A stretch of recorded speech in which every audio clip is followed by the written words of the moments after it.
Okay, unfortunately, I had to stop in the middle of a chapter last time.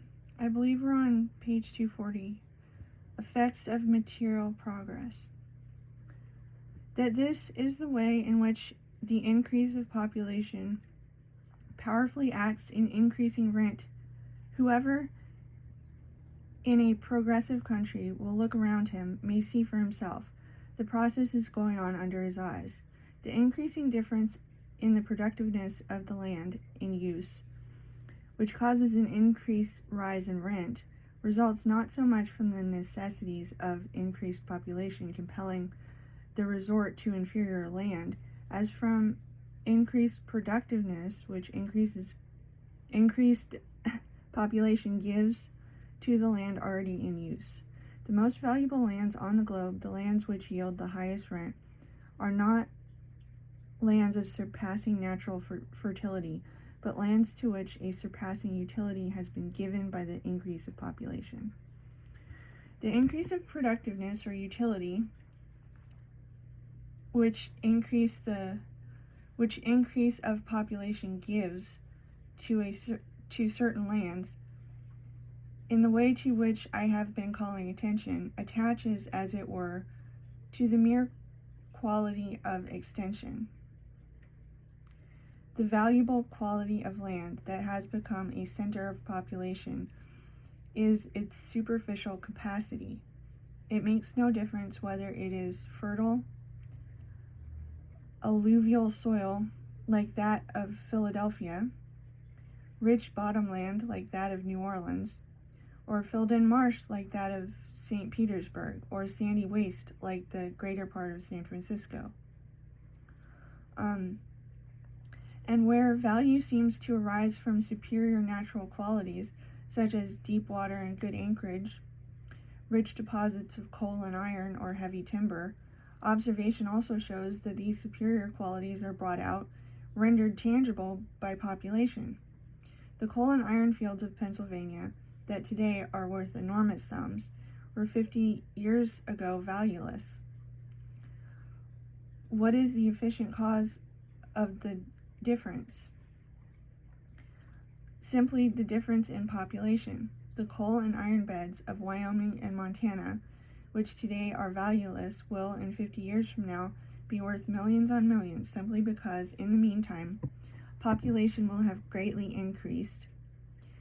It is a well-provisioned ship, this on which we sail through space.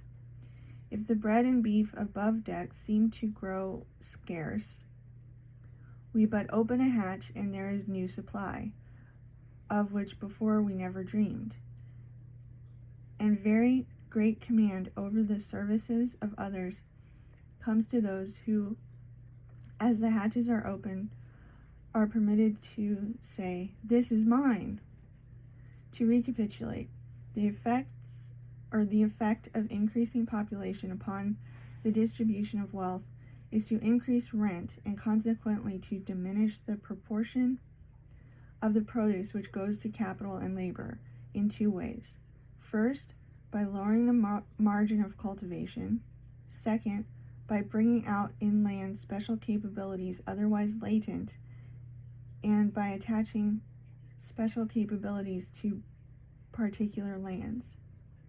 I am disposed to think that the latter mode, to which little attention has been given by political economists, is really the more important, but this in our inquiry is not a matter of moment. Chapter 3. The effect of improvements in the arts upon the distribution of wealth. Eliminating improvements in the arts, we have seen the effects of increase of population upon the distribution of wealth.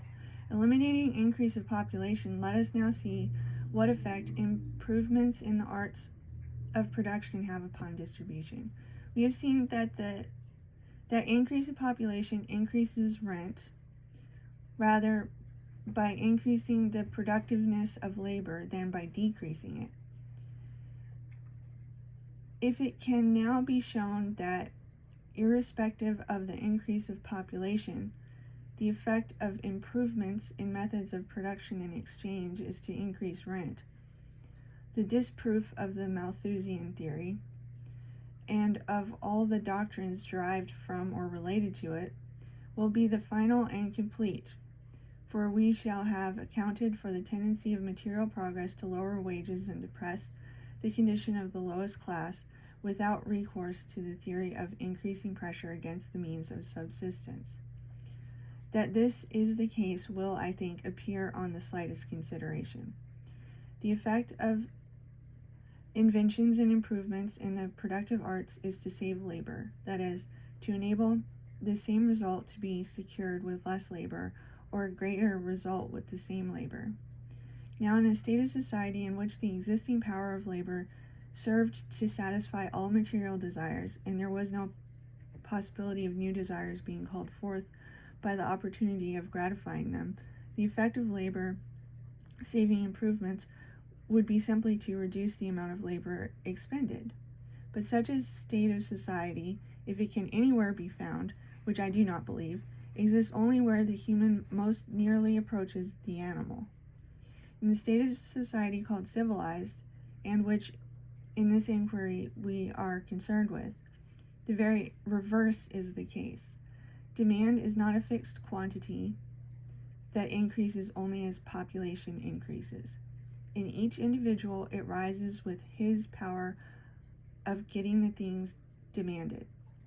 Man is not an ox who, when he has eaten his fill, lies down to chew the cud. He is the daughter of the horse leech, who constantly asks for more. When I get some money, says Erasmus, I will buy me some Greek books and afterwards some clothes. The amount of wealth produced is nowhere commensurate with the desire for wealth, and desire mounts with every additional opportunity for gratification. This being the case, the effect of labor-saving improvements will be to increase the production of wealth. Now, for the production of wealth, two things are required: labor and land. Therefore, the effect of labor-saving improvements will be to extend the demand for land, and wherever the limit of the quality of land in use is reached, to bring into cultivation lands of less natural productiveness, or to extend cultivation on the same lands to a point of lower natural productiveness.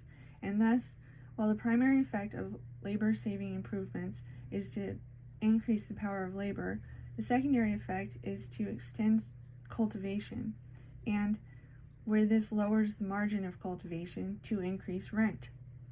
Thus, where land is entirely appropriated, as in England, or where it is either appropriated or is capable of appropriation,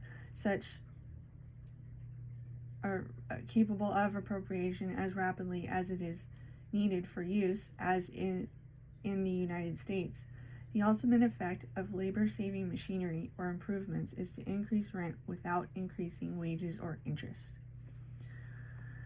It is important that this be fully understood, for it shows the effects attributed by current theories to increase of population are really due to the progress of invention, and explains the otherwise perplexing fact that labor-saving machinery everywhere fails to benefit laborers. Yet, to grasp fully this truth, it is necessary to keep in mind what I have already more than once adverted to: the interchangeability of wealth. I refer to this again only because it is so persistently forgotten or ignored by writers who speak of agricultural production as though it were to be distinguished from production in general, and of food or subsistence as though it were not included in the term wealth. Let me ask the reader to bear in mind what has already been sufficiently illustrated, that the possession or production of any form of wealth is virtually the possession or production of any other form of wealth for which it will exchange, in order that he may clearly see it is not merely improvements which effect a saving in labor directly applied to land that tend to increase rent, but all improvements that in any way save labor. That the labor of any individual is applied exclusively to the production of one form of wealth is solely the result of the division of labor. The object of labor on the part of any individual is not the obtainment of wealth in one particular form, but the obtainment of wealth in all the forms that consort with his desires, and hence an improvement which effects a saving in the labor required to produce one of the things desired is in effect an increase in the power of producing all other things. If it takes half a man's labor to keep him in food, and the other half to provide him clothing and shelter, an improvement which would increase his power of producing food would also increase his power of providing clothing and shelter. If his desire for more or better food and for more or better clothing and shelter were equal, an improvement in one department of labor would be precisely equivalent to a like improvement in the other. If the improvement consisted in doubling of the power of his labor in producing food, he would give 1/3 less labor to the production of food and 1/3 more to the providing of clothing and shelter. If the improvement doubled his power to provide clothing and shelter, he would give 1/3 less labor to the production of these things and 1/3 more to the production of food. In either case, the result would be the same. He would be enabled with the same labor to get 1/3 more in quantity or quality of all the things he desired. And so, where production is carried on by the division of labor between individuals, an increase in the power of producing one of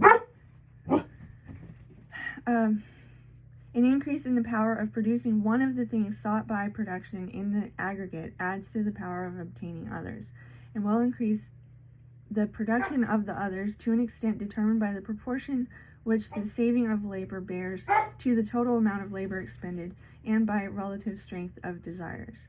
I am unable to think of any form of wealth the demand for which would not be increased by a saving in the labor required to produce the others. Hearses and coffins have been selected as examples of things for which the demand is little likely to increase, but this is true only as to quantity. That increased power of supply would lead to a demand for more expensive hearses and coffins, no one can doubt, who has noticed how strong is the desire to show regard for the dead by costly funerals. Nor is the demand for food limited, as in economic reasoning is frequently but erroneously assumed. Subsistence is often spoken of as though it were a fixed quantity, but it is fixed only as having a definite minimum. Less than a certain amount will not keep a human being alive, and less than a somewhat larger amount will not keep a human being in good health. But above this minimum, the subsistence which a human being can use may be increased almost indefinitely. Adam Smith says, and Ricardo endorses in the statement, that the desire for food is limited in every man by the narrow capacity of the human stomach.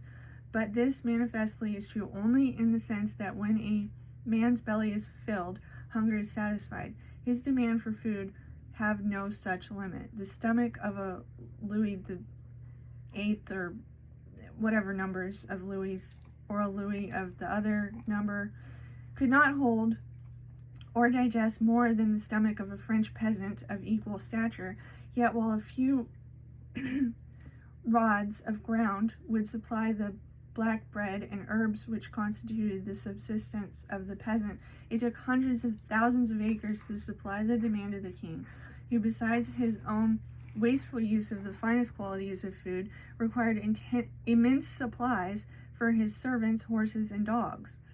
And in the common facts of daily life, in the unsatisfied, though perhaps latent, desires which each one has, we may see how every increase in the power of producing any form of wealth must result in an increased demand for land and the direct products of land.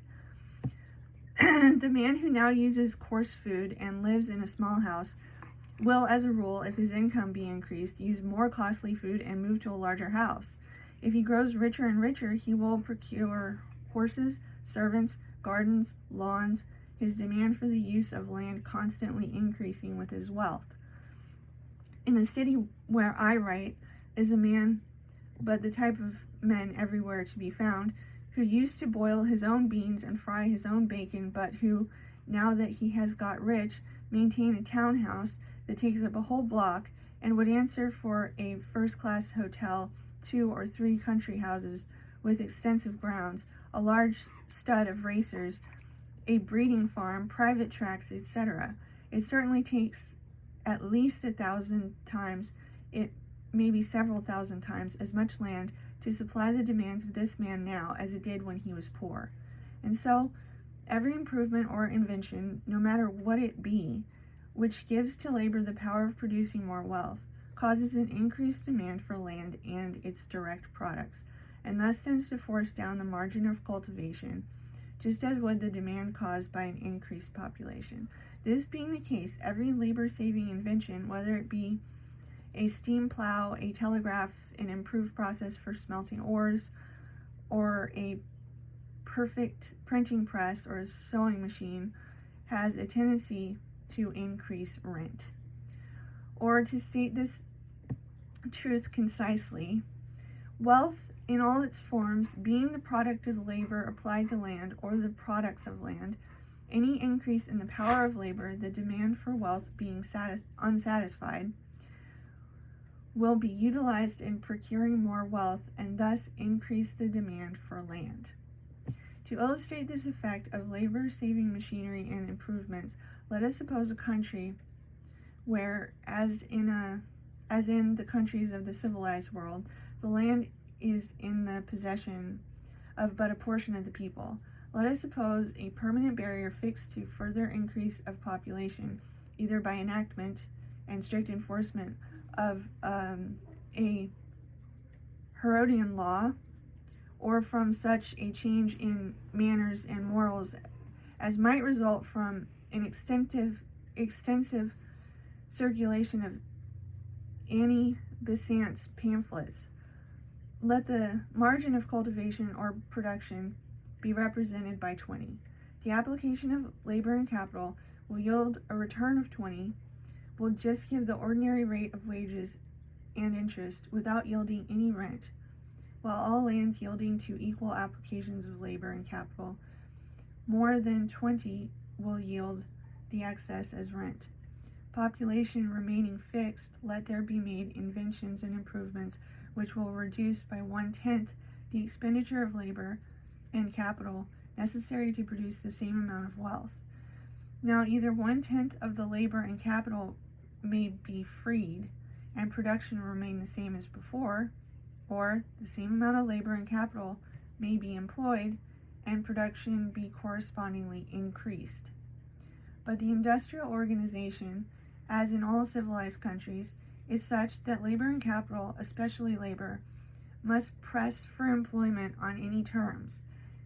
The industrial organization is such that mere laborers are not in a position to demand their fair share of the new adjustment, and that any reduction in the application of labor to production will at first at least take the form not of giving each laborer the same amount of produce for the less work, but of throwing some of the laborers out of work and giving them none of the produce.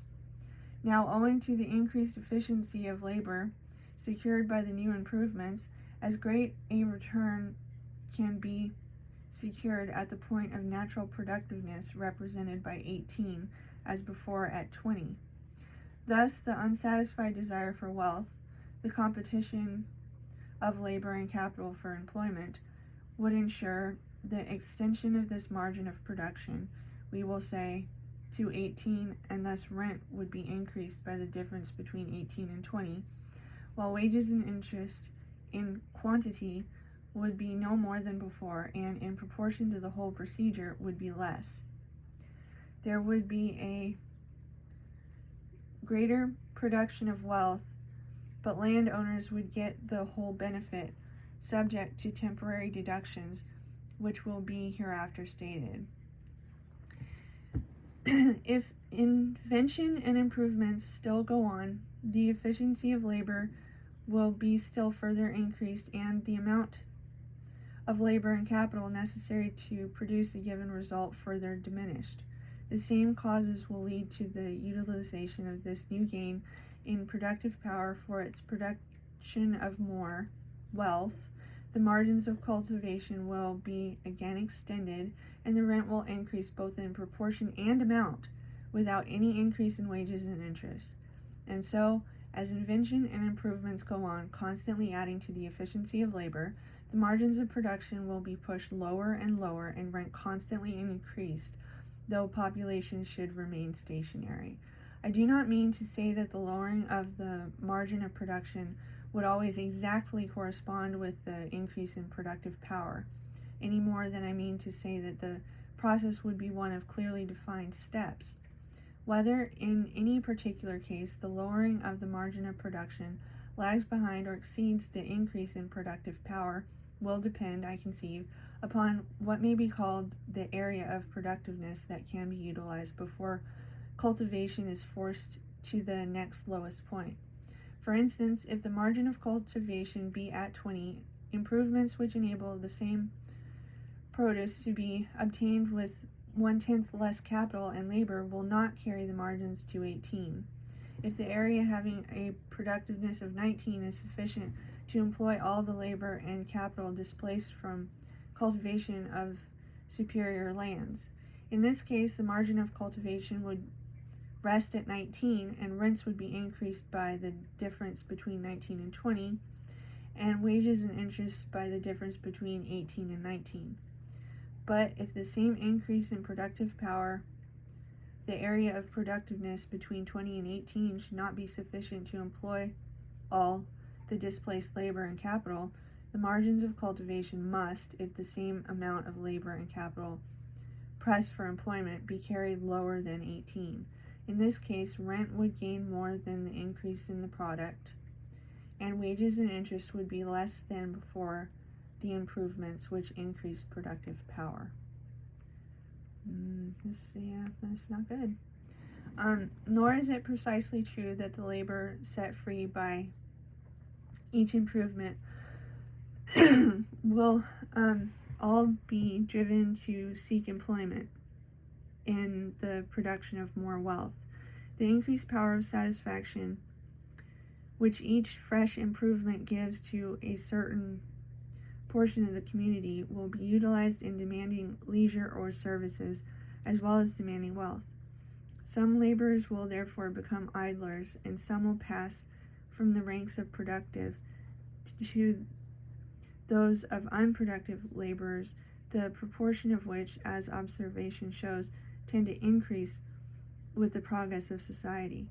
But as I shall presently refer to a cause, as yet unconsidered, which constantly tends to lower the margin of cultivation, to steady the advance of rent, and even carry it beyond the proportion that would be fixed by the actual margin of cultivation, it is not worthwhile to take into account these perturbations in the downward movement of the margin of cultivation and the upward movement of rent. All I wish to make clear is that without an increase in population, the progress of invention constantly tends to give a larger portion of the produce to the owners of land and a smaller and smaller proportion to labor and capital. And as we assign no limit to the progress of invention, neither can we assign any limits to the increase of rent, short of the whole produce. For if labor-saving inventions went on until perfection was attained, and the necessity of labor in the production of wealth was entirely done away with, then everything that the earth could yield could be obtained without labor, and the margin of cultivation would be extended to zero. Wages would be nothing, and interest would be nothing, while rent would take everything. For the owners of the land, being enabled without labor to obtain all the wealth that could be procured from nature, there would be no use for either labor or capital, and no possible way in which either could compel any share of the wealth produced. And no matter how small population might be, if anybody but the landowners continued to exist, it would be at the whim or by the mercy of the landowners. They would be maintained either for the amusement of the landowners or as paupers by their bounty. To this point of the absolute perfection of labor-saving inventions may seem very remote, if not impossible of attainment, but it is a point towards which the march of invention is every day more strongly trending. And in the thinning out of population in the agricultural districts of Great Britain, where small farmers are being converted into larger ones, and in the great machine-worked wheat fields of California and Dakota, where one may ride for miles and miles through waving grain without seeing a human habitation, there are already suggestions for the final goal towards which the whole civilized world is hastening. The steam plow and the reaping machine are creating in the modern world latifundia of the same kind that the influx of slaves from foreign wars created in ancient Italy. And to many a poor fellow, as he is shoved out of his accustomed place and forced to move on, as the Roman farmers were forced to join the proletariat of the great city or sell their blood for bread in the ranks of the legion, it seems as though these labor-saving inventions were in themselves a curse, and we hear men talking of work as though the wearying strain of the muscles were in itself a thing to be desired. In what has preceded, I have, of course, spoken of invention and improvements when generally diffused. It is hardly necessary to say that as long as an invention or improvement is used by so few that they derive a special advantage from it, it does not, to the extent that this special advantage affect the general distribution of wealth. So in regard to the limited monopolies created by patent laws or by the causes which give the same character to railroad and telegraph lines, etc., although generally mistaken for profits of capital, the special profits thus arising are really the returns of monopoly, as has been explained in a previous chapter, and to the extent that they subtract from the benefits of an improvement, do not primarily affect general distribution. For instance, the benefits of a railroad or similar improvement in cheapening transportation are diffused or monopolized, as its charges are reduced to a rate which will yield ordinary interest on the capital. Oh, shit. Fuck me. What happened? On the capital.